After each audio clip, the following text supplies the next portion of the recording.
following program is a rock music-based podcast. G'day Gridiron, G'day Gridiron. Now you've heard the best and worst of them, and now you're about to hear the first of them.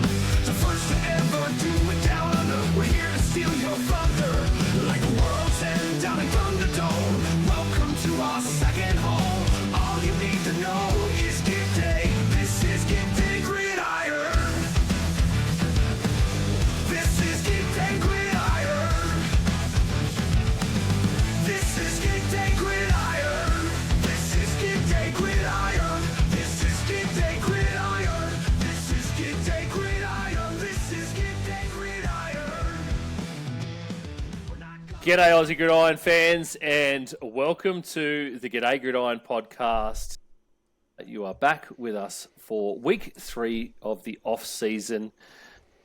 We've got a bit of news today and a couple of boys in the house, and then we've also got a bit of a QB rankings experiment to go through. Of course, a whole bunch of more QB moves have happened this week, and a whole bunch have happened over free agency. So we thought we will rank the QB movement, which has the greatest effect or the biggest difference to their new team, and go through and have a bit of a discussion about those guys and rank them into a few different categories, and just have a bit of fun with that as we punch along through the off-season. So, of course, I did say we've got a couple of boys back in the studio with me tonight. First up, we have none other than the AGN coach, the number one NFL analyst in all of Australia. That is Brad Cummins. How you doing, mate? Doing well. Hey, in case you haven't heard, the Olympics are coming to town. So we'll see if the politicians can actually get out of their way. And it was kind of fun just to see this week all the different venues that they're saying happening. So I'm a big Olympics nerd. I'll admit it. I'll watch curling once every 4 years, and so I really hope the flag football stays in it for us. I doubt it will, but I hope it does. So that would be cool just to be able to see some stuff. But yeah, overall I'm doing great. Rolling with Crocs, mate. That's what the highlight's going to be. Mate, if that is not the most Aussie thing in the world, I can tell you, I'm just going to get so many people inundating me like, what the hell is going on? Yeah. Yep. Yeah. How do you make sure you win every single rowing event as Australian? Make people row down a river filled with Crocs. Yeah, exactly. Yeah. So, all right. The other voice we've got tonight, I can't remember what we called you from the last show, mate. I think it was our number one free agent acquisition. That's right. It was, Brad, wasn't it? Yes. That's exactly what it was. Isaac Kennedy, how you going, buddy? I'm really well, thank you. And quick shout out to the Illawarra Hawks, who won their first NBL championship in 24 years on the weekend. Game 5. Yeah. Amazing. And heaps of old boys in the house, including our own Illawarra Hawk, one Taylor Goodall from our AGN stable, who was there to witness the magic. I don't know if he stopped crying yet. Aww. It's been a long time. It's been a long time coming, and little bit of backstory. We've almost been out of the league, bankrupt, and all that stuff. But we're the only team in the league that's been there from the start. So we soldier on. That's cool. Newcastle definitely couldn't last. So it's the old Falcons, mate. Well, they've still got a women's team that came back before the men's team did. That's how good Newcastle is at basketball, apparently. Yes, big props to the Illawarra Hawks. I'm an Illawarra boy too, so it's great to see all those South Coast teams getting up over everybody else. Yeah, and an amazing game, amazing final game too. That was an absolute stellar game. What a thriller. It was, and the whole final series was like that. So every game on the edge of your seat, unbelievable. I love that a whole bunch of us boys from AGN and also our fantasy football, or the Aussie NFL fantasy group chat that the boys put together last year, everyone was sort of getting behind and watching the game, even though these are guys that probably wouldn't normally watch the NBL. Yeah, but I think just Taylor's infectious attitude towards the whole final series, everyone was just going, no, I have to watch this. So. Yeah. So heaps That's of guys awesome. were on it. It was great. It was great. All right. Yeah, some news for this week. We've got a few bits and pieces that dropped. It's a bit quieter this week, really, hasn't it been in the NFL landscape? Yeah, it's kind of that dead zone when when you're talking about free agency is, for the most part, is done, and yet the draft is not here. We're still a month away from the drafts.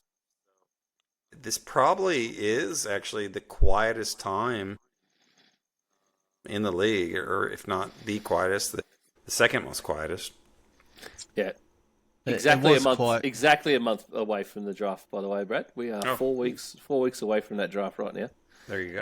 End of April, we will be doing our draft show, our sort of first round draft show, hopefully live. I'm still trying to figure that out. We do need some more followers on a few pages to be able to do Facebook live, because apparently you need over 100 followers, and I've been pretty piss poor at actually advertising and pushing our Facebook pages. So get on there and give us a like and a follow if you haven't already, because it's going to help us maybe be able to go live on Facebook. But most definitely, at the moment, we will be live on Manjot's Pastry Press YouTube page. So look out for that. So that's a month away. Yeah, sorry, Isaac, you go. Yeah, it's never a quiet week with a certain someone coming up that makes the news. No, we're not talking about Aaron Rodgers. I said that. No more Aaron Rodgers until he finally signs with the Steelers, because that's With what's the Vikings, you mean? No, Steelers will be inevitable. Now we're talking about Aaron Rodgers, and you're going to get me going. Look, you can see what's going to happen. Anybody with that is in and around some stuff, they got the Pat McAfee show has a huge live broadcast from Pittsburgh. I think next week might be. Oh, you really? Or the week after, and you can see Okay. what's going to happen. Oh, Aaron Rodgers yeah. come out on the stage, officially Yeah. announced that he's going to be a Pittsburgh Steeler in front of a massive Pittsburgh crowd and all the faithful. And the whole place will erupt and it'll all go nuts. And it's just like, come on. You're scripting it more than bloody WWE at this point. That sounds like a Jerry Jones move right there. That's pretty impressive. Yeah, I'm surprised Jerry hadn't got onto it yet, to be honest, Brad. Yeah, yeah. Well, he'll do that with Trey Lance. He'll bring Trey Lance back, and we'll have a big press release. Well, you do need a backup, mate, for Dak. Yeah, this is true. This is true. Well, we can save it a little bit for the A Dak up, if you would. as long as he doesn't get traded. Oh. We weren't going to talk about this, but like there was a rumor out today on Thursday when we're recording this that that Dak was possibly going to get traded to the Browns. It is the dumbest thing that could possibly come out, but I guess Yeah. it's so boring in the NFL landscape at this time of year. People are just making up dumb shit to try and get clicks. It is the Browns. It was a guy on a podcast. I watched it, and he was just saying he had like the inside track, and he knew someone that was in the Browns that was doing this. And I think it might have been a Browns podcast, but yeah, Browns have been known to do some dumb moves, but I'm not sure whether ownership wants to spend their entire bank account on more dumb QBs. They're not going to do anything. So Yeah. No, it's well, and like I was saying earlier in the green room, it's his cap number for 25 is 52 million. And if they trade him before June 1st, it would include another 97 million that would be a cap hit. So your cap hit would be 150 million. That's I think we possible. talked about this last season, Brad, when there was when he got hurt and there was talk that he might not get a new or a contract extension or anything. Yeah. And I'm pretty sure we talked about the fact that the Cowboys and Jerry Jones just have to keep punching on with Dak Prescott no matter what now. Like, it doesn't matter what coach you have or what happens. You've given him so much money and so much is tied to his guarantees and his cap hit and everything that you would literally cripple that franchise for like 5 to 10 years, which doesn't happen anymore because rebuilds are done in a year or two these days, not 5 to 7. Yeah. So, Yeah. but you would cripple that franchise for many years, even with the cap constantly going up. It would just happen. It'd be huge, and especially because they restructured his deal. So the way they restructured and stuff, it's just financially, it's just not possible. So it's ride or die with Dak. It's As it Yeah. is, every year now, you have to kind of do the Patrick Mahomes move where you restructure his contract and give him a bit more in signing bonus, yeah, just Yeah. to try and just not push that cap number out as far as you Yeah. possibly can. well, to make it possible so you can sign other guys and all that kind of Yeah. stuff. Because But they I mean, still if have you to don't sign Parsons. They haven't signed Yeah, yeah. Parsons, so it's crazy.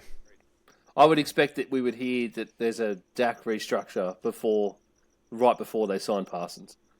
Well, they've already done one, so I mean, I guess it's possible. But yeah, with Jerry, who knows? I mean, Jerry could restructure it and save $10, and he'd put out a press release over it.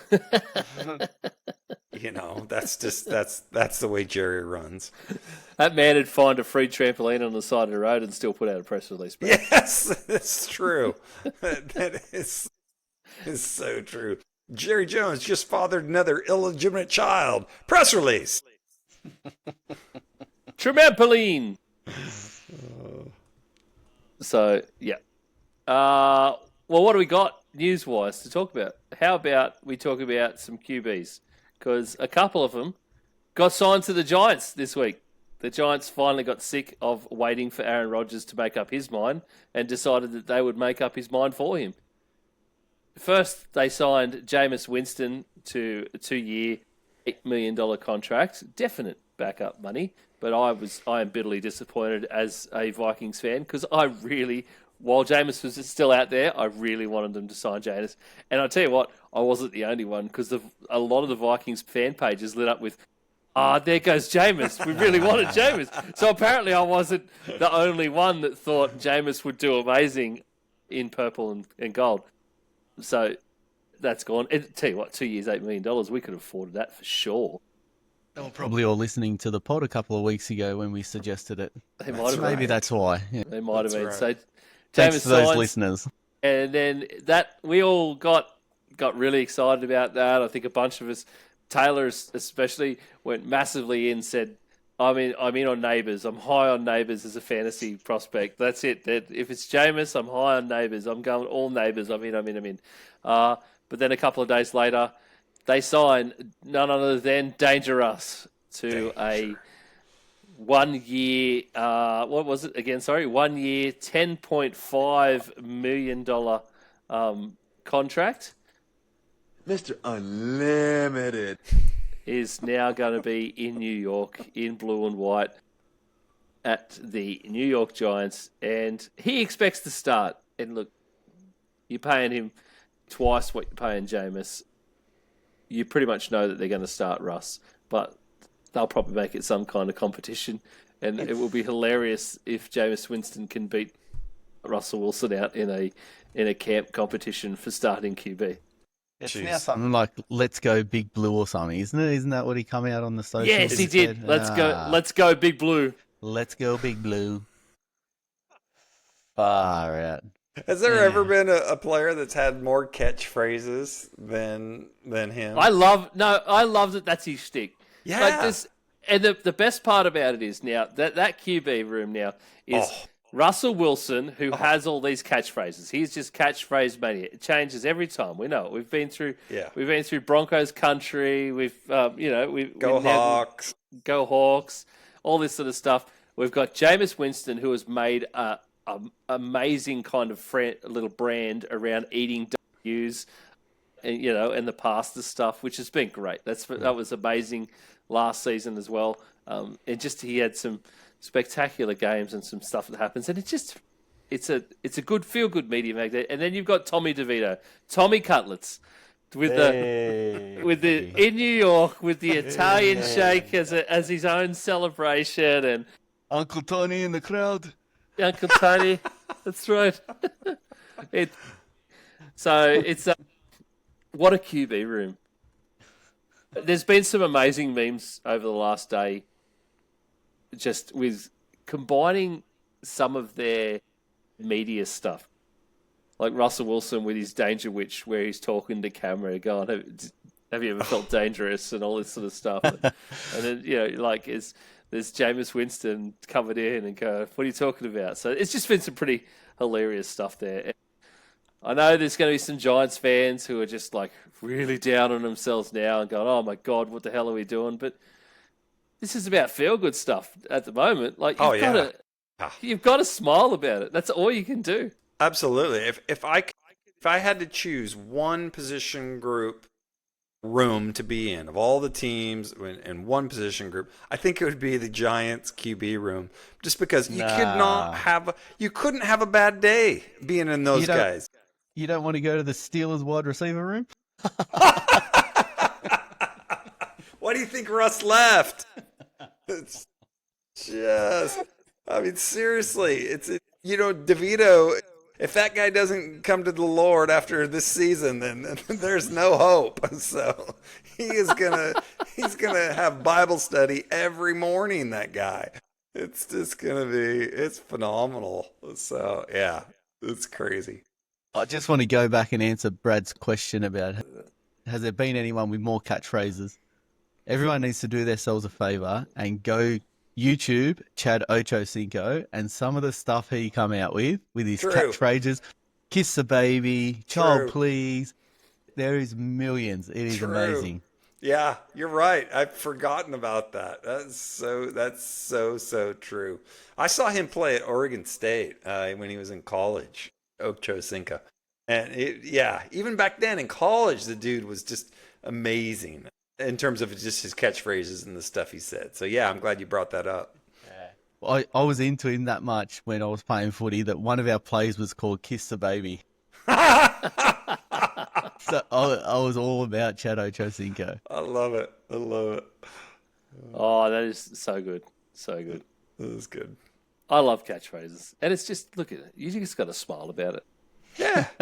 Absolutely. It's good. I'm a little bit upset that I've got to be a pseudo Giants fan this season, though. But it is what it is. I need more Jameis Winston drops. I've just realised that because I can't get through just on Mr. Unlimited. No, yeah, exactly. Yeah. You have to get some more. I need to find some. Yeah. My question now, right, with the signing of Russell and the signing of Jameis, all the talk was Shedeur Sanders was going to the Giants. Yeah, right. Is he still going to the Giants? No way. I reckon this puts them. For me, Brad. I'll just get it out there. For me, this puts them straight in Travis Hunter territory. I reckon that's where you go from here, because you're already going, and it's weirdly just the contracts. Tommy DeVito's got. I looked it up. Tommy DeVito's got a 2-year. Jameis Winston's got a 2-year. Wilson's got a 1-year. So you're saying we're only going to tie ourselves to Russ for this year. We've probably got Jameis next year as a backup, DeVito as a backup. And yeah, I get you could probably bring in another young QB, but you could also just go down a sort of a veteran one. Six-round pick or something. You could look at rookie next year's draft. So the most logical thing for me is you've got Malik Neighbours. Why would you not? You've got Mr. Moonball and Mr. 30-30. So why would you not go one of the greatest contested catch prospects we've seen in years and years? Let's just just go for it. The guy is going to contest a catch in the air downfield every day of the week. Like it's just every single play. You've got Russell's. Didn't matter if it's Russell's ball or the way Jameis throws. It's going to be in there. Travis Hunter, and you pair those two. I think you've got a great chance to get 2 proper wide receivers, rookies, and then look for a rookie QB next year. Is just my thoughts, Brad? Yeah. Okay. No, I would agree with you. Like in terms of logical sense, it makes sense that it's going to be Hunter. But this is the Giants, man. You just don't know. Yeah, I know. I'm talking sense, and then what the Giants will do. There's a few franchises that do that. There's the logic, and everyone can see the logic, and then there's whatever the Giants will do, or whatever Jerry Jones will do, or whatever the Browns will do. It makes absolutely no sense to anybody else in the league. Yeah. I don't think he gets to 4 or wherever they're picking, though. I don't think he falls that far.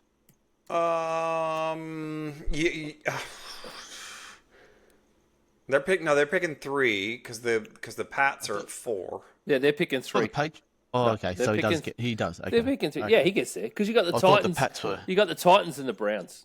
So, you know, Yeah. the Titans are going QB. If the Titans don't go Yeah. Cam Ward, I don't know. Titans. No one's sitting here. Yeah. So I mean, we're Shador already, just slips further down, right? Well, yeah, that's just it.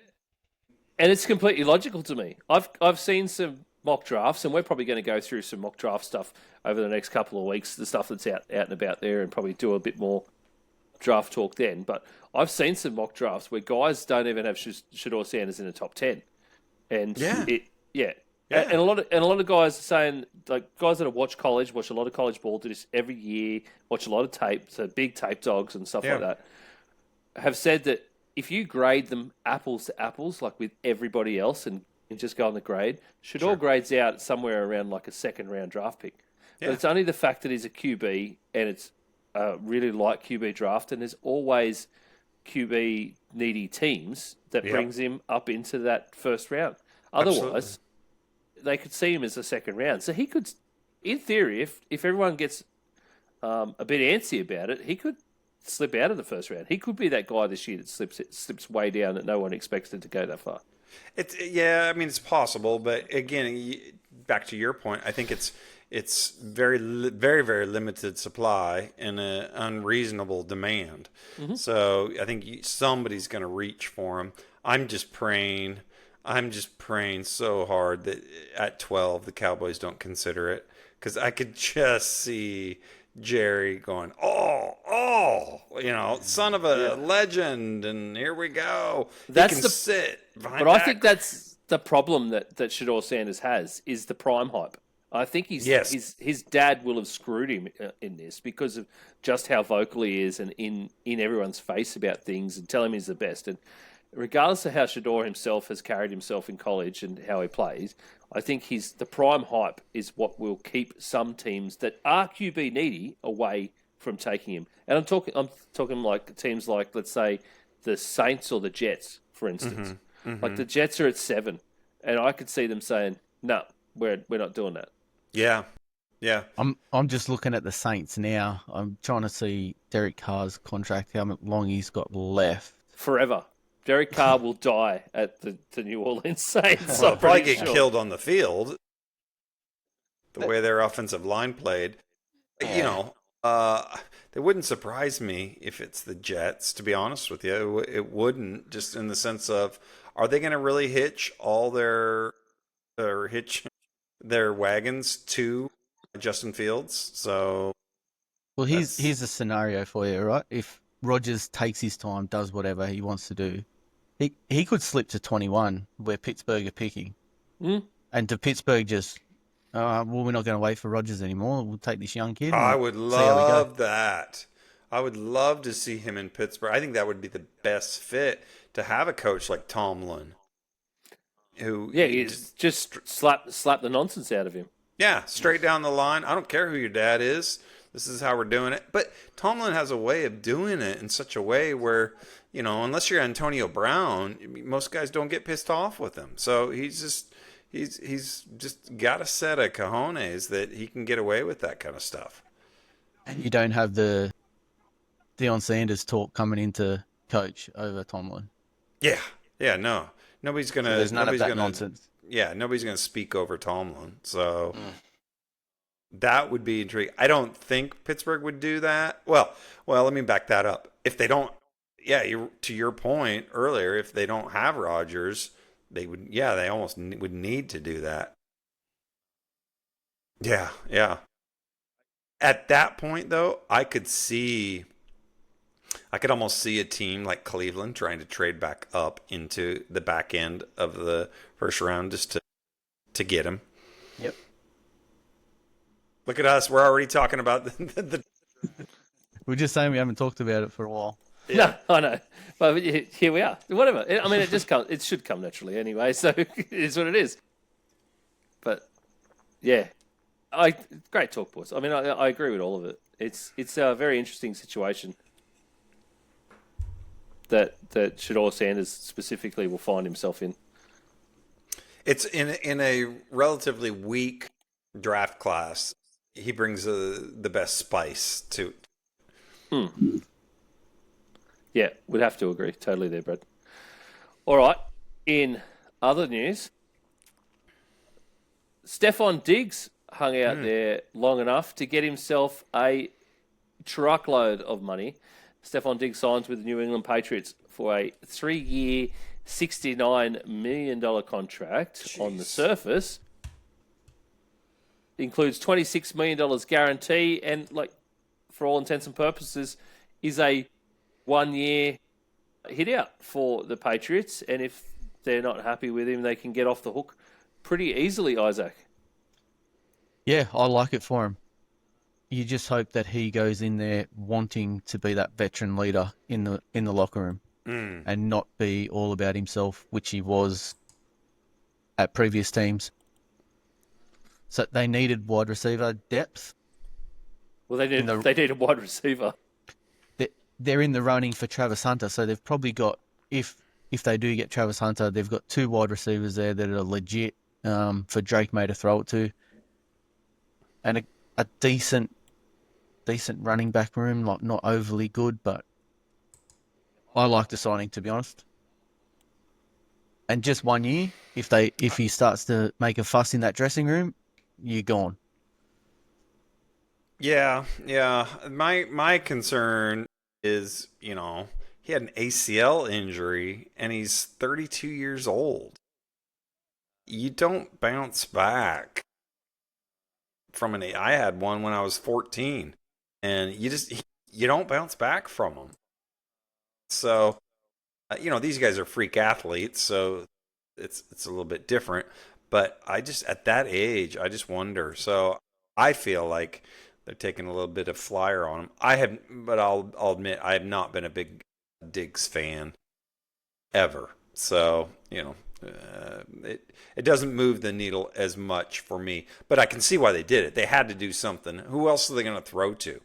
And New England doesn't have anybody else. So from that standpoint, it makes complete sense. How much money has New England splashed out in this offseason? They've spent more than anybody. Now, they had the most going into it, but still, they've spent like $190 million on free agents this offseason. It's just unreal. Yeah, they had the most to spend too, I believe. Going into the offseason, they had the biggest money there to go and chase people. So yeah, exactly. Yeah, exactly. And they've probably seen how good Drake May is, so they're in that we've got to go be competitive now on his rookie contract. Yep, I think so. I think you're exactly right. Yeah. They did have the most. They had a huge amount, $120 million or something was their available on their cap. Yeah, and they spent it. Yeah, it was a huge amount. So I think they've still got more to spend, to be honest, Brad. Okay. I think they could keep going. I'm not sure. But yeah, they definitely... So they had $123 million in cap space. Hey, Okay. Look at me go. Look at me go. Look at you. Hey, what a memory. Like a goldfish. Wait, that doesn't work. Okay, Dory. Just keep swimming. Just keep swimming. Exactly. Shark bait. Ooh ha. Wallaby Way, Sydney. I watched that movie one too many times. Now we've gone off the radar. So have we, Brad. We've got kids. Yeah. So, Well, I'll admit, as a teacher, I used to play that for all my classes. And so I would watch that. And if I teach 4 or 5 classes, I'd watch it 5 times minimum a year. So, yeah. So you're saying by the end of it, you were saying, just keep watching, just keep watching? Yeah, exactly. Just, it was too much. Too much. Anyway. All right. In other news, Matty C's longtime boyfriend, Brandon Cooks, signs to the Saints. He goes back to where he once started his NFL career way back as a rookie. 2 years, $13 million for Brandon Cooks at the New Orleans Saints for Derek Carr to throw to the third wide receiver, second or third, I think he'll be. Yeah, just looking at their depth chart there, you got Alave. Is that why you Brandon- were laughing just then? Because you were looking at their depth chart? No, I was laughing at Derek Carr throwing to someone. Yeah. Rashid Shaheed, he should be wide receiver 2, and then Brandon Cooks. Yeah, it's the guy's, again, he's a shell of himself. He's been around forever, but last year he really didn't do anything at all. So he was hurt, dinged up quite a bit. So I wish him the best, but he didn't provide anything to the Cowboys. I don't expect him to be able to provide anything really. The only benefit is if he goes in, like you say, as the number 3 receiver, then the expectations are lower and that type of things. But in terms of any real quality production, nah, it doesn't do anything for me. He's getting more money than Jameis a year. Absolutely criminal. It is. Yeah, it is. It is. I tell you, I know who would affect their team more. Regardless of Throwing a ball. Yeah, throwing a ball. Yeah. Regardless of on-field time, I know who will affect their team more. 1,000%. Yeah. I know who it's going to be. And we all know who we're talking about, so I'm not even going to go there. Okay. Last bit of news to talk about for today that we've pulled out of the very small amount of news cycle that has been going on. The NFL has announced they are banning some celebrations. And of course, last season we saw them come down hard on anything that resembled firing or brandishing a gun. They've officially said that no more of that for celebrations in terms of TD celebrations, or usually it comes as a first down celebration. 2 others they've also decided to get rid of or ban as celebrations. The throat slash makes a bit more sense as well.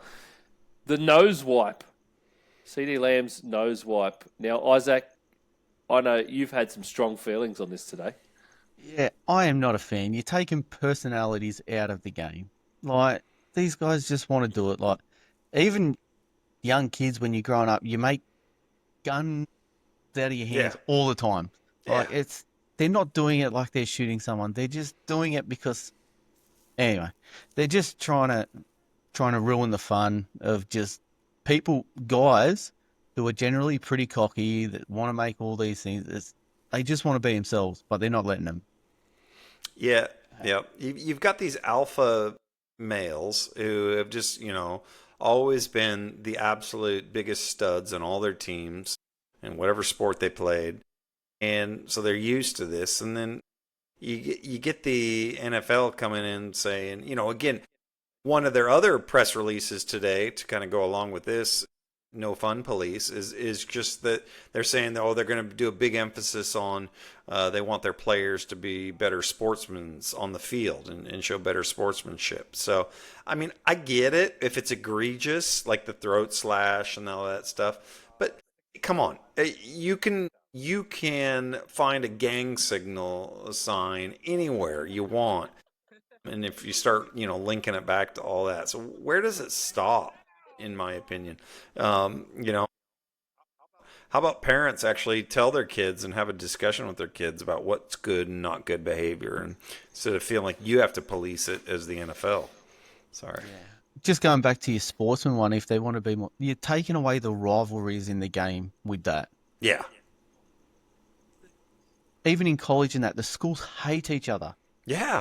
Let it be. That's Absolutely. what people watch for. Absolutely. Like, you sit there, you want your 3 divisional games or 2 divisional games a year because of the rivalries.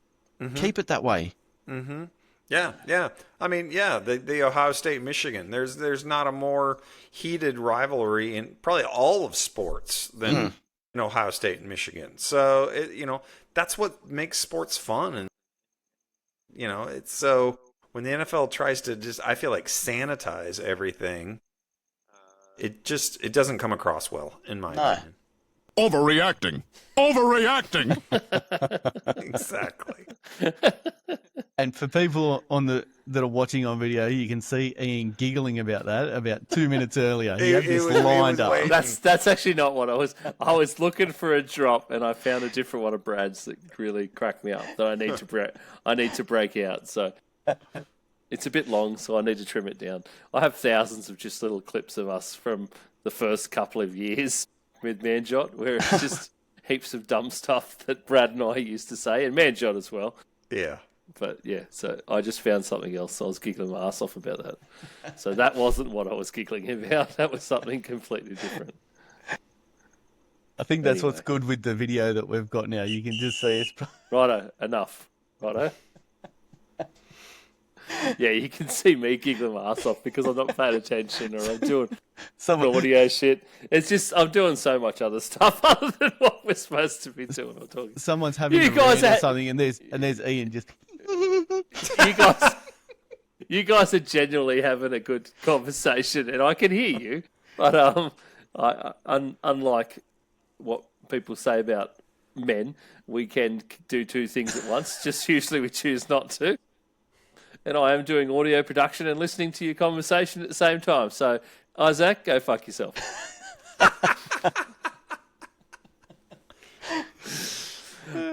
Righto.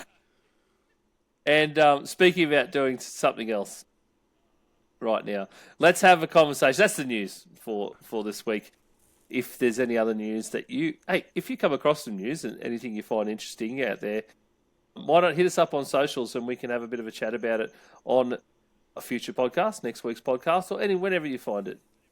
Throw us a question on the socials. You can find all of our socials at our Aussie Gridiron Network Linktree. That is Linktree/Aussie Gridiron Network, where you'll find links to all of our socials and all the boys who are yet to come back. Aussie NFL Fantasy, Manjot's hanging around doing some stuff as well. Here and there, you'll find some shorts of his on YouTube where you'll find those links as well on Linktree. As well as some other stuff, you'll find the links to the podcast and wherever you can get that sort of stuff. And our merch store, that's the other thing on there too. So hit us up on socials if you got any questions, or last week we sort of threw out I threw out to the boys, what are you thinking about? Like, what's on your mind? Just tell us what's on your mind, and we might be able to have a bit of a conversation about it. So let's move on. Which QB will have the greatest effect or make the biggest difference to their new team? So out of the ones that have been signed through free agency or a couple of trades that went down in these last few weeks, we're going to go through and put them into a couple of tiers. Brad has suggested some tier names, which are amazing, coming out of Brad. We've got full tank and ready to roll. Absolutely. This is the car's gassed up. We I don't know if you guys ever went on the family road trips, but I always loved a good road trip. I still do. And so there's nothing like having a full tank of gas. All of a sudden everybody's piled in, and it's that excitement before you get rolling. It's one of the best feelings in a vacation, personally. So yeah, that was that tier. And then I thought of the middle tier where, it's like, okay, you got half a tank roughly, and you're feeling comfortable, but you're not too sure, and yet so you can roll with it and see how far you can get, but you're not as optimistic about everything. And then of course we've all been there when the check engine light or the low fuel light comes on, and you're like, oh please, I gotta get to the gas station. So and by the way, still I could shout out to AM/PM gas in Salem, Oregon. A bunch of dicks. I ran out of gas in the line, and they wouldn't help me push my car to the pump. I was like one car away from the pump, and I had a big old fat Suburban. I'm 18 years old, and I'm pushing this thing by myself. I'm still pissed off about it, and I think I broke my back. Anyway, sorry. Shout out to all the other people around you as well, not just the gas station attendants. 100%. All the other no one else helping this kid push a Suburban. Oh, it's just the biggest car known to man, and I'm just trying to just push this thing. And I asked the gas, and he's like, "Nope, sorry, man. Hey, why don't you go sit over there and have another fag, you idiot?" So, jeez, it's just Yeah, sorry. Yeah, and we all know the only reason Brad had a Suburban at 18 was because it's got a massive backseat. Absolutely. If Have the we got- bourbon's rocking, don't come a knocking. Have we got the Mike Tyson drop? I broke my back. No. That'll do. Exactly. That'll do. Let's eat one. Let's eat one. That's a W. How many people want to eat a W tonight? How many eat a W tonight? Come in, that's all I want. There you go. Yeah. So anyway, the signings. You want me to go ahead with my? Well, no, let's how about go we go ahead. through them, Brad? Why don't we go through them one at a let's time? do We'll it. go Let's through. do it. We'll just have a discussion about the ones that have been there. So let's go through. Well, the three trades. Let's start with. I don't know if we really need to go through all three trades, but Just one. definitely Geno Smith to. I've lost it. Geno Smith Raiders. is going to the Raiders. So Geno Smith and Raiders. What are our feelings on Geno Smith at the Raiders? Isaac, I'll let you go first on this one. We're just getting rolling. He's got no one to throw to, so he's a good QB, but he's got other than Brock Bowers, you've got no one else. You know, it's interesting because see, I'm on the complete. This is why it's a good exercise. I'm on the complete opposite spectrum. I'm saying now maybe I'll qualify it a little bit. So when I came up with this or thought of this scenario, I was thinking like which quarterback is going to make the biggest difference to their team. Not necessarily the best, but just in terms of where they were at last year to where they're going to be this year because of the quarterback is the way I was looking at. I think Geno, he's up there in that full tank. And he's in my opinion, he's made the biggest difference simply because part of it is because how low the floor was last year with the Raiders. And with him this year, you get a decent floor. And I'll admit, I'm a Geno Smith homer. I really do like the way he plays. I know a lot of people don't, but I think in Seattle, he was one of the most highly pressured quarterbacks. He was 26th in pressure. He had 5 seconds or less more than any other quarterback. So he really struggled with some interior pressure on that side. And I thought what he did was pretty decent. So you're right, to your point with the Raiders and that he doesn't have anybody to throw to. I think you're right. What's he going to do? Throw to his tight ends all the times? To Brock Bowers, 100% of the time. He's both tight end one and wide receiver one. That man is going to have an amazing season if they don't sign any other wide receivers. Even if they do get some rookies, it's just going to be Brock Bowers. You got Bowers and Myers. And, Myers is still an unproven quantity. So, yeah. Myers is still more of a blocking tight end. He's traditional tight end. But, yeah. I think they draft the wide receiver at 6, the guy from Arizona. It's not. That's not out of the realm of possibility. Yep. The scary part, the is I've seen Ashton Genty mocked more to the Raiders at 6, that they will go running back in the top 10 just because of what that kid is. Okay. Yeah. And that's not a bad choice either. It's not a bad choice. But it's a very running back. Raiders move, and it's a very. It's just the one aspect of this that really intrigues me is Chip Kelly. He's their new offensive coordinator. And so I just wonder, how much has he evolved? Obviously, he's evolved because of what Ohio State did. He doesn't do the whole up-tempo. Now he's more of a traditional, let's bring in lots of different packages, motions, and all that kind of stuff. I'll be curious. This will be his third stint, or at least third team in the NFL. So I'll be curious as to see how he evolves and how him and Pete Carroll and Geno, how they all put it together. So personally, I think Geno could have a career year. That's how high I am on him. Ooh, that'd be good. Well, it's Geno 2 years ago. He definitely had a fall off last year because He got a bag. He got signed. He got a decent bit of money after really having to fight for years with every team that he was on. Well, yeah, and their OC that they signed from the Huskies, who suck, He sucked. Yeah. by the way. Ryan Grubb, yeah, he just couldn't do anything either. All right. So What are we thinking for tier for Geno Smith?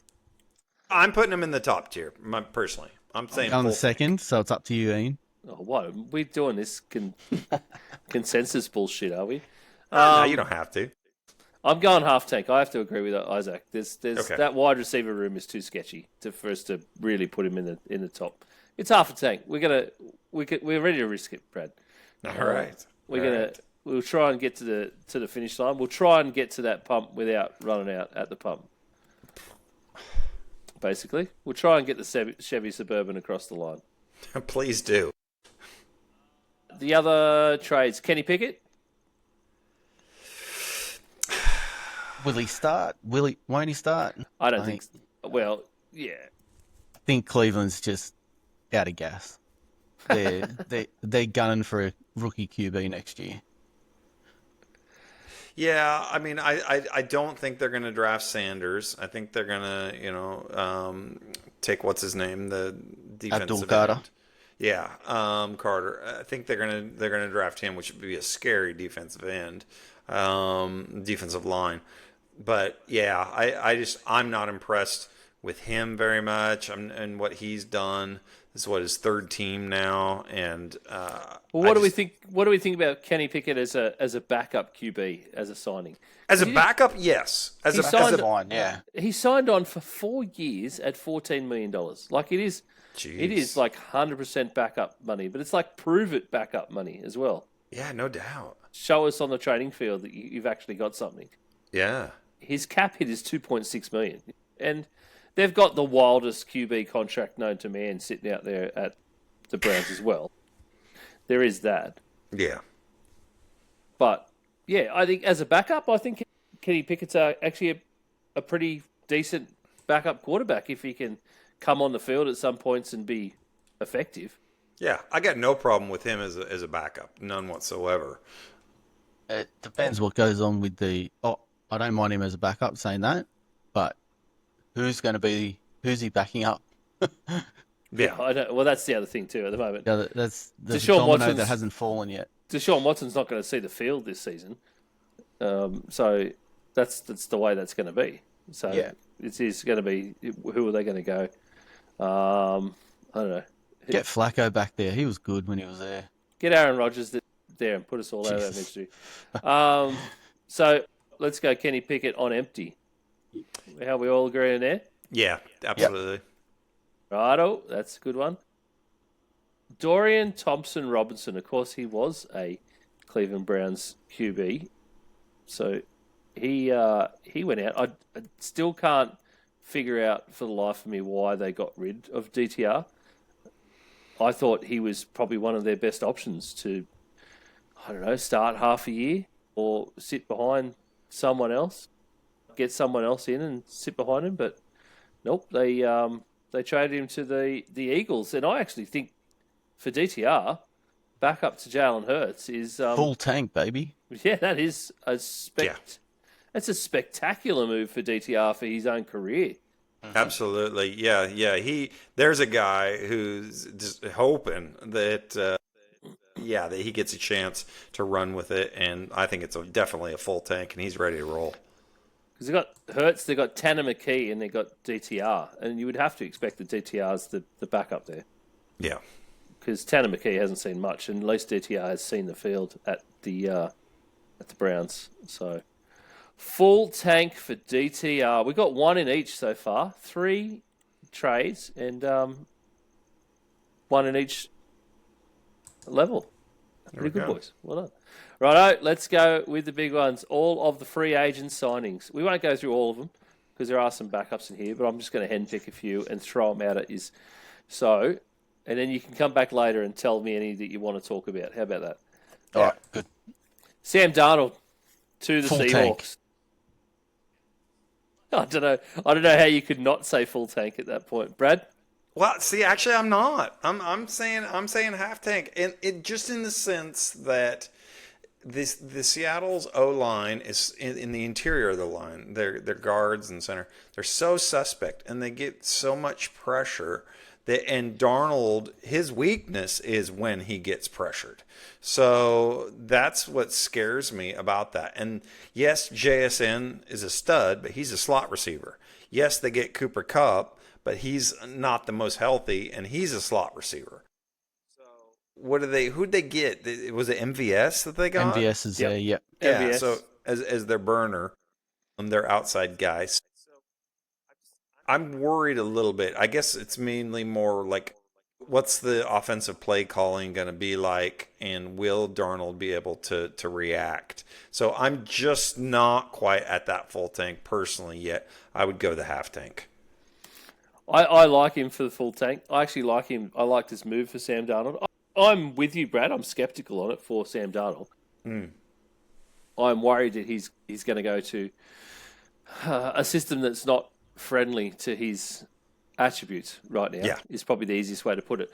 But he does land in a pretty good spot. I agree with you with the O-line. The O-line were bad, but they still got over the hump with Geno Smith last year. And I think he's an upgrade on Geno Smith. Okay. Both in contract, because he came in a lower number than Geno was asking. Definitely meant that contract. they had a bit more to throw around, which I think helped them land Cooper Kupp, which is the other part. And I think Cooper Kupp will have a bounce back year. We always talk about guys like second year off those big injuries, especially your Achilles or your ACLs. Second year off that, the guys usually go gangbusters. So, and I think Cooper Kupp, new system, back at home, because he's a Seattle boy. He's from up that way. I think there's just going to be a new fire and new energy for Cooper Kupp. So I think there's going to be that. And yeah, I think JSN could prove to be a bit more than a slot receiver. There is some potential with him. I think that he could round out to be something better. So it depends. That really depends on the coaching, though. Like how they coach him up and how they do it. But I have to go Darnold full tank. I'm still a bit on the Darnold side. So Yeah, I'm going there because of the season he had last year, plus the wide receiver room that he's got. Yeah, and Kenneth Walker, he's a great running back. I like him as well. I really hate how Cooper Kupp stayed in the division. Yes. Hurts me a bit, but Yeah. that is going to, mate, it'll hurt you. if they can probably upgrade at tight end from Noah Fant, it'd be looking like a better roster. But I love the move for Sam Darnold. Justin Fields to the New York Jets. Yeah, this is one of those. It's Aaron Glenn as a DC was just torched by Fields quite a bit. I was reading the interesting stat today that Fields has thrown in 3 games against Glenn. Fields has thrown for over 600 yards, rushed for over 400 yards, and with an average of 12 yards a carry, and scored 8 touchdowns and 2 interceptions against Glenn. So I feel like this is maybe have a little bias here. So obviously Glenn believes in him. It's just, are they going to be able to design? I think in order for it to work, they really have to have like almost an option type system. The true option doesn't work in the NFL, but they really have to rely on his legs a lot more than what the Pittsburgh did. So yeah, I'm a little bit up in the air on this one. I am full tank. This is my favorite one of the year. Nice. This is my favorite Okay. one of the free agency. I reckon when he come into the league, number 1 pick, going to Chicago, had a lot of pressure on him. And yeah, then he goes to Pittsburgh where the whole Russell Wilson was hanging behind him. Is he going to start? When Russell gets back, is he going to play? They benched him. He's coming in here. Don't think there's any high expectations on this. And I think you could thrive in that environment. And if you look at the wide receiver room, Garrett Wilson played with him at college. Lazard's a decent wide receiver. And Gibson, I think, was a special teamer last year and scored a few kick return touchdowns. So he's definitely got the motor there to go. So I love it.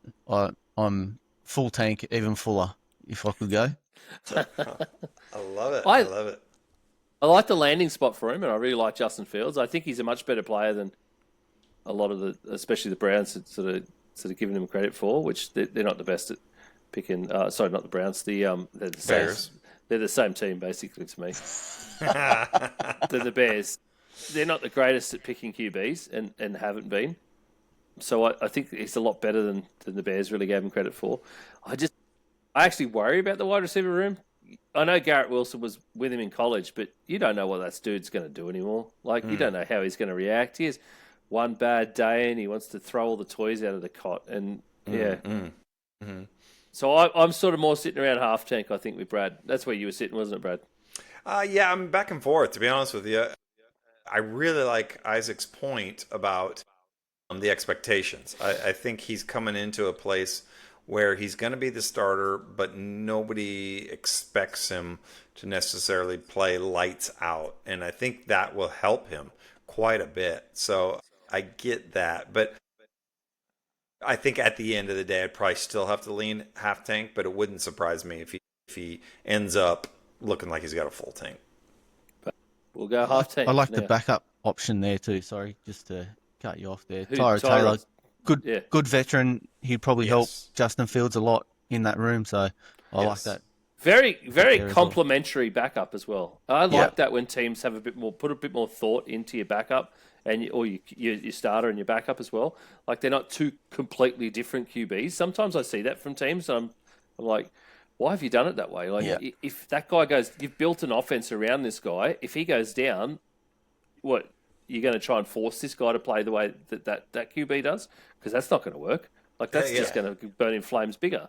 But Tyrod Taylor, I think, is just an older version. We already know he was like a much older version, and lesser, but older version of Lamar.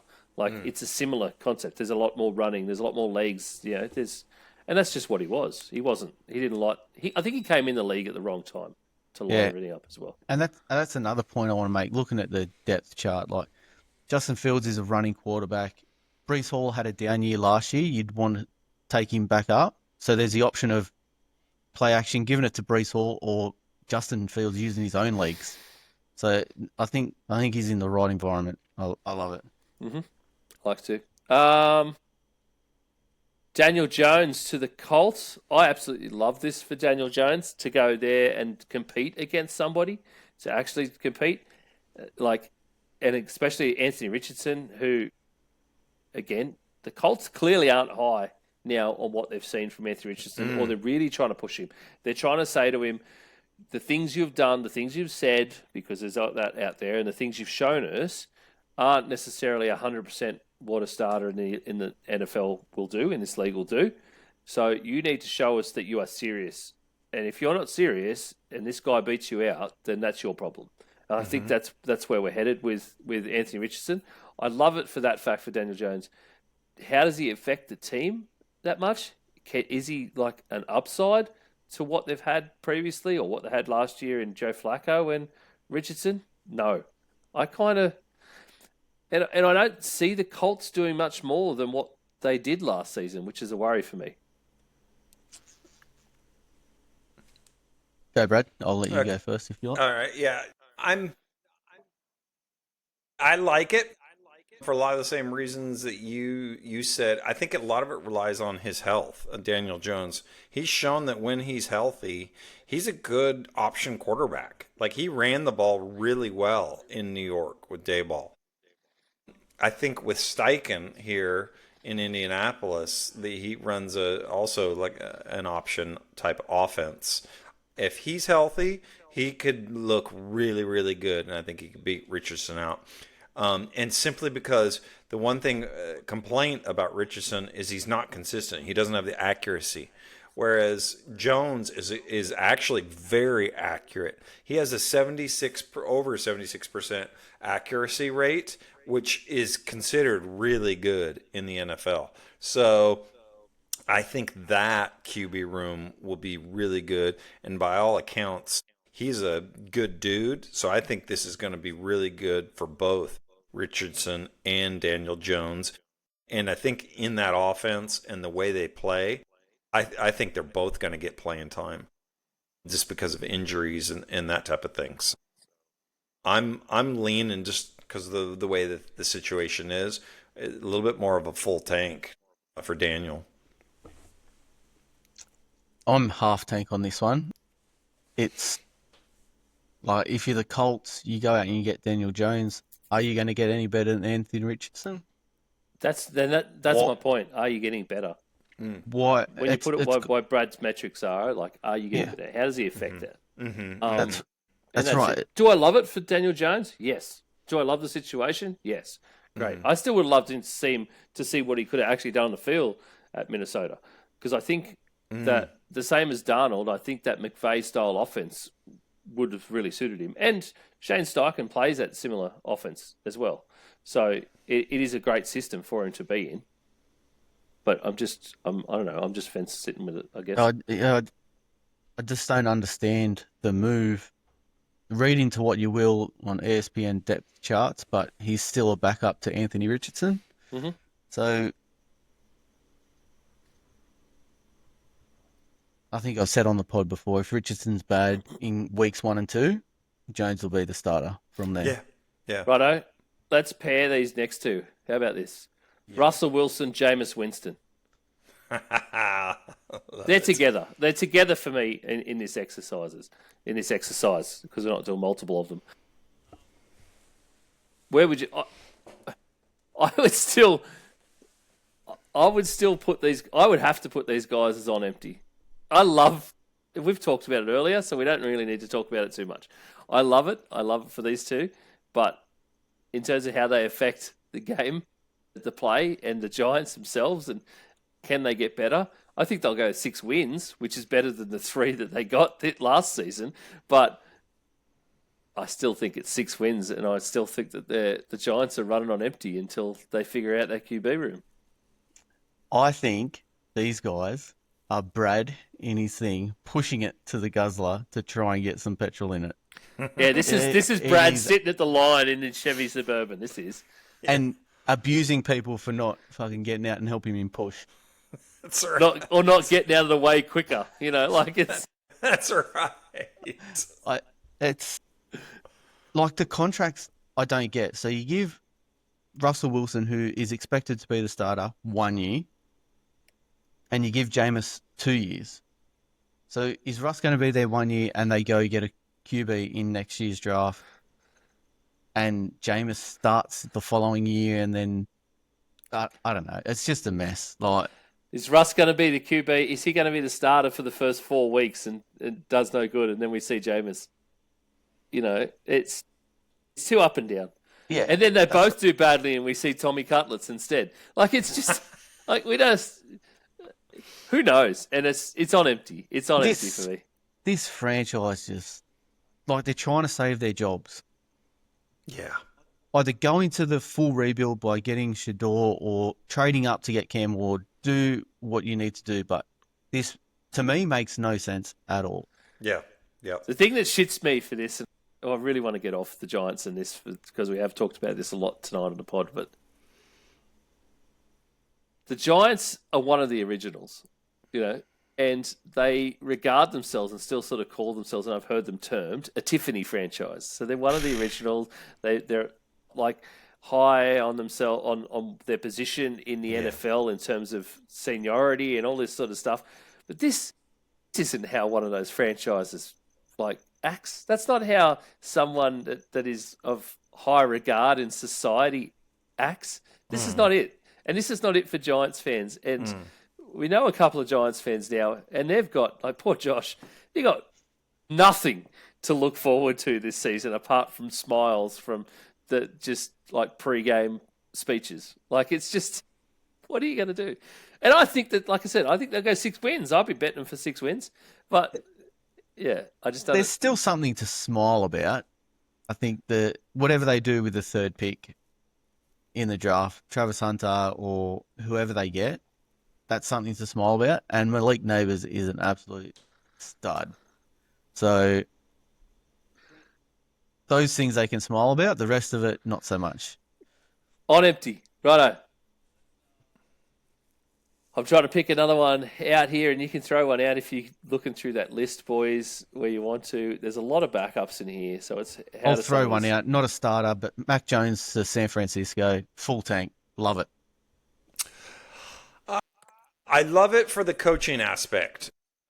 Yes, I think it's where coaches go to get resurrected. So I love it from that standpoint. I think they've lost so much of their personnel that I worry a little bit. So I would probably lean a little bit more towards half tank, but I could see why you'd say that because I just think Shanahan is just a wizard. I love that guy. And I- Purdy's not signed yet? Purdy Is has not. Purdy has not signed yet. Okay. He still has another year. He's still got another year? Yep. Yeah. Okay.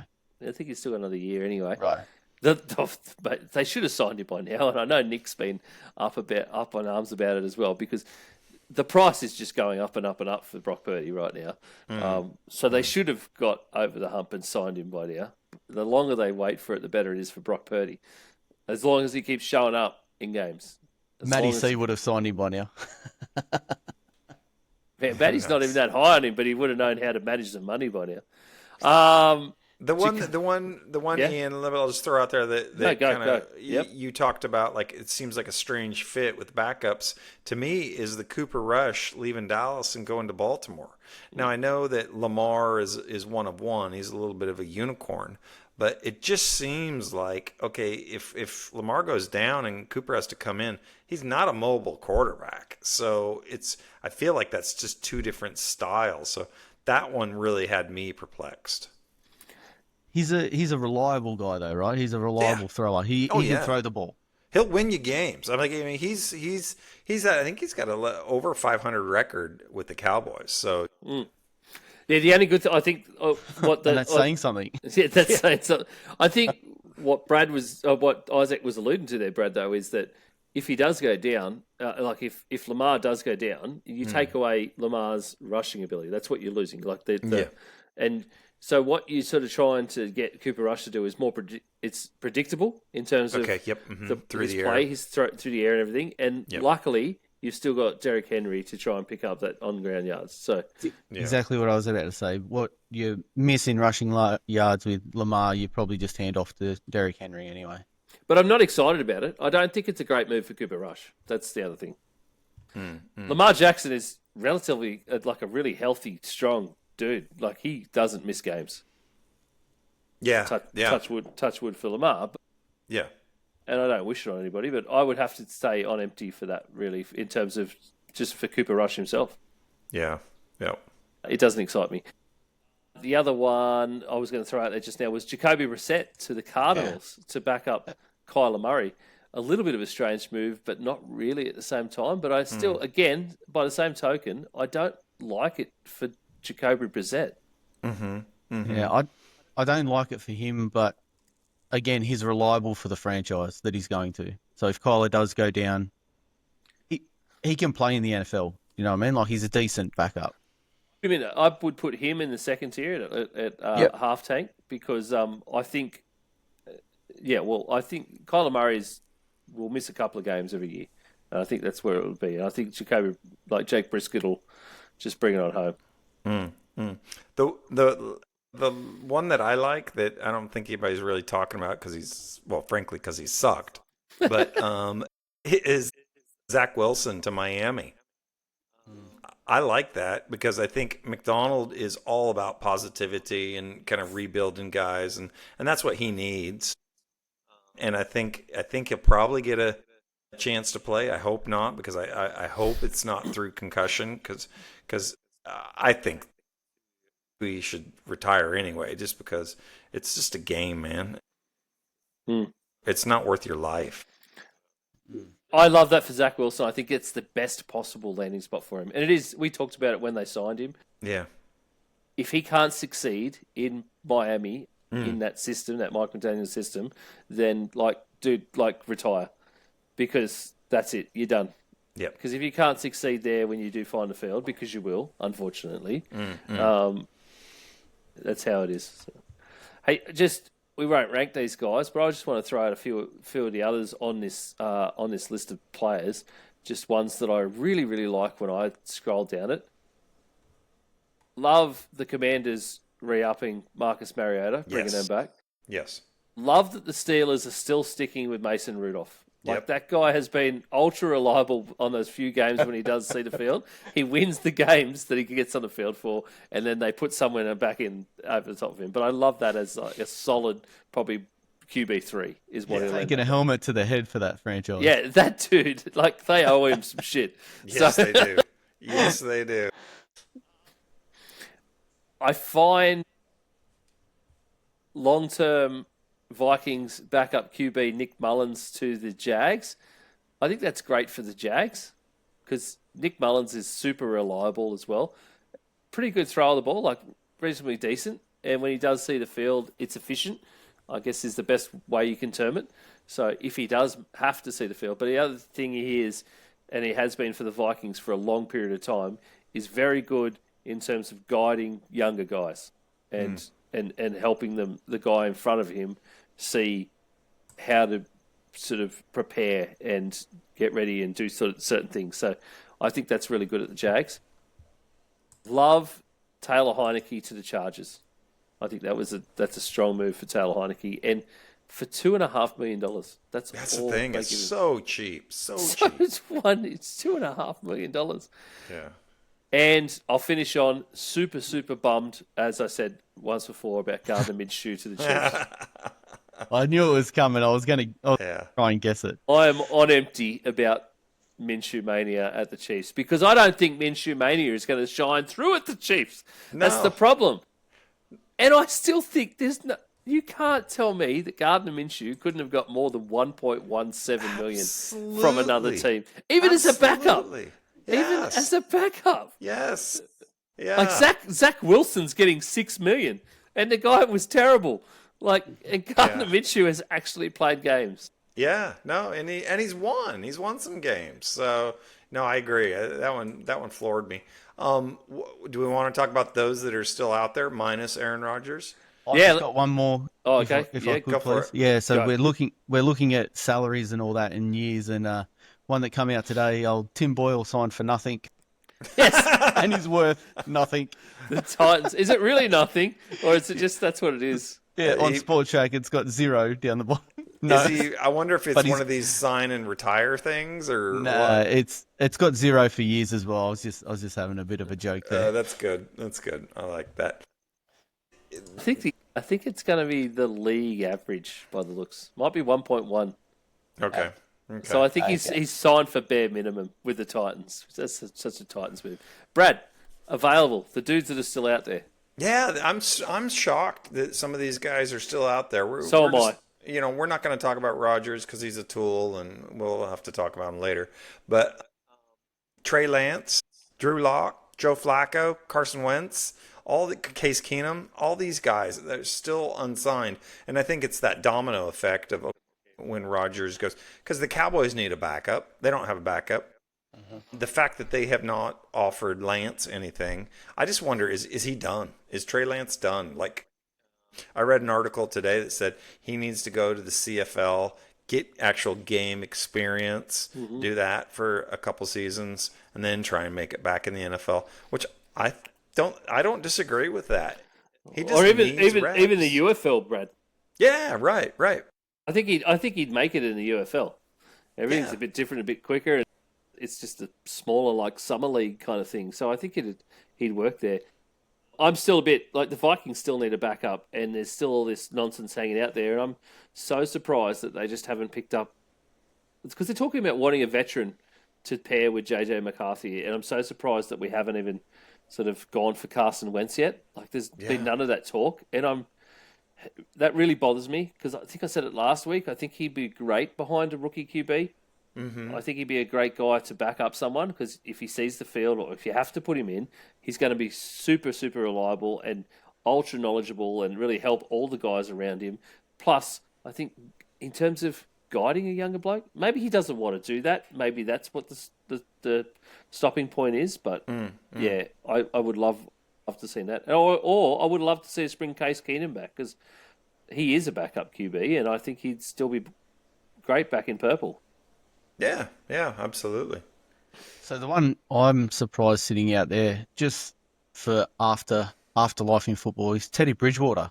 Yes. He'd be a good guy because it looks like he's moving into a head coaching role. So you can put him into a coaching role after he retires, essentially from the NFL. So which means he knows his stuff and he can. So if he's a backup to a young rookie, he can help him out, get his body right, help him see the field. He'll be a good locker room guy. That's who I'd be targeting. Yeah. Yeah, very strange for some of those guys. There are some younger guys out there that probably do need a lot more, just like Trey Lance. A lot more time on the field somewhere else, like Desmond Ridder or Sam Ellinger. I think it's time to probably find somewhere else to be and show that you can do it and maybe try and come back, but try and earn some money some other way around football. And let's be honest, I don't think anybody needs to see Joe Flacco or Aaron Rodgers on a field again. No. Joe Flacco to the Browns. At least Flacco's a good dude, Aaron's just a tool. Yeah, they are two total opposites. So I just don't think we need to see 40-year-old quarterbacks. That's the thing. I think there's plenty of other guys out there around. Yeah, give the young ones a chance. Yeah.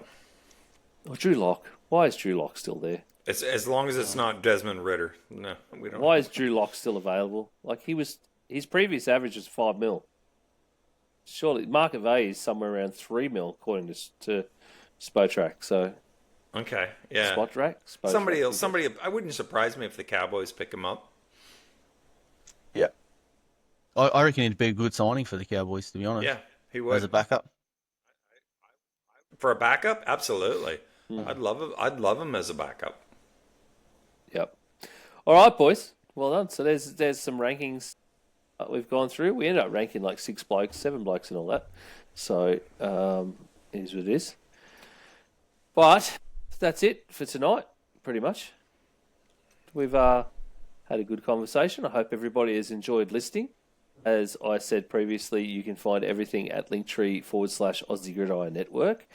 We will be back in coming weeks as we go forward with a bit more draft talk over the next few weeks as we ramp up towards two of our bigger days on the calendar for the off season, and that is the first one is our 2021 draft class recap, where we go through and look at what or the guys that were signed from that particular, drafted from that particular year, see how they've done as they're all coming into or have gotten their first contracts, and try and grade them, and I guess even see whether they could have landed somewhere better. Just have a bit of a conversation about that first round for that year.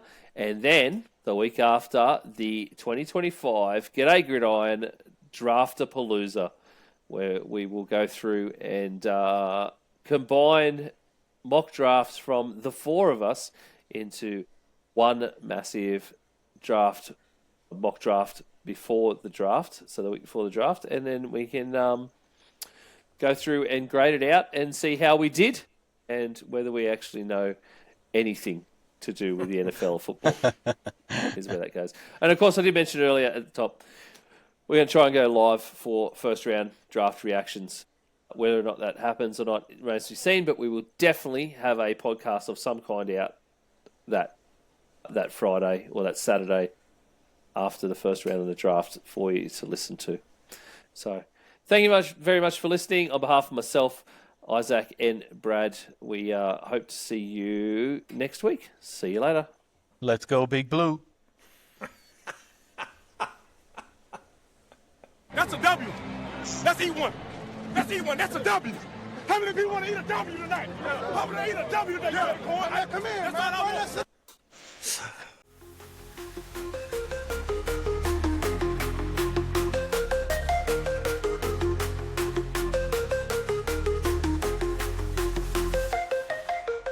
The G'day Gridiron podcast is brought to you by the Aussie Gridiron Network, a network of Australian podcasts bringing the fun and a little bit of the Aussie larrikin to the NFL and fantasy football. Check out our other amazing productions. Australia's #1 fantasy football podcast, the Aussie NFL Fantasy Show. Everything about the local game at Aussie Gridiron today. Manjot's Pastry Press on Instagram and YouTube, and Australia's very own Dynasty podcast, No Huddle Dynasty. Find links to everything at Linktree /Aussie Gridiron Network.